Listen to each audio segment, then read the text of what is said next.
Hello, my name is Dylan Robinson. Today I'll be talking to you about my prediction or opinion on what would have happened if President Lincoln would have not been assassinated. I chose to do topic 3 because I feel like you can be more opinionated and kind of tell you what you truly believe.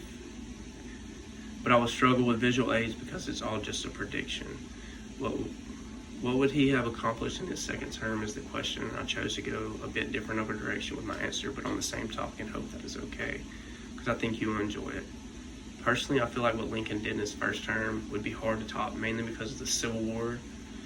He was unaware at the time, but Lincoln was becoming a founding father of the nation, of new nation, newly operated.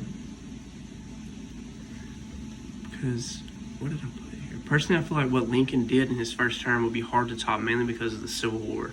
He was unaware at the time, but Lincoln became the founding father of a new United States that operated very differently.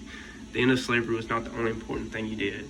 It was also the start of a much more powerful and less disputed centralized power and supremacy. When you think about Lincoln, the first thing that most people think about is that he ended slavery. But he was actually the end of slavery was not the only important thing he did. When you think about Lincoln, the first thing that usually pops into the head is the end of slavery. But he was also an exceptionally good politician, even with his very problematic political views.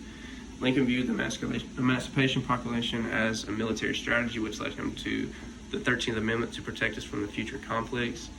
Some say it had to do with African Americans' approach from political life, but in fact, Lincoln was against that approach and believed the best way to reach unity was for the slaves to leave the United States as a whole. The first part of his plan included rebuilding the southern states' government with little requirements and moving forward from there. Also, some forget that most of Lincoln's first-term success was done by some uncertain means. He gathered thousands of political prisoners and illegally suspended habeas corpus.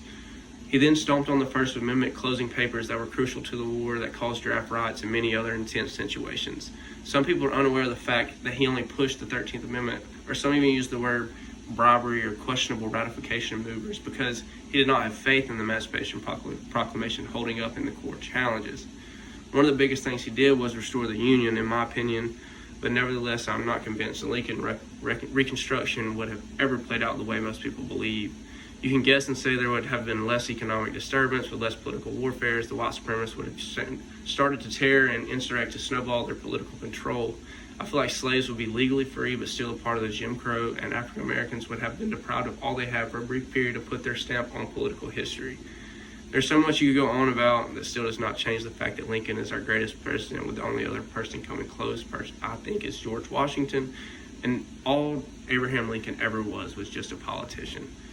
And I feel like also if you put any other skilled politician in what President Lincoln was in, the situation he was in, more suiting, more skilled politician backed by Congress, most of the people would have made the nation a lot worse than what Lincoln did. Lincoln put the stepping stones to what we are today.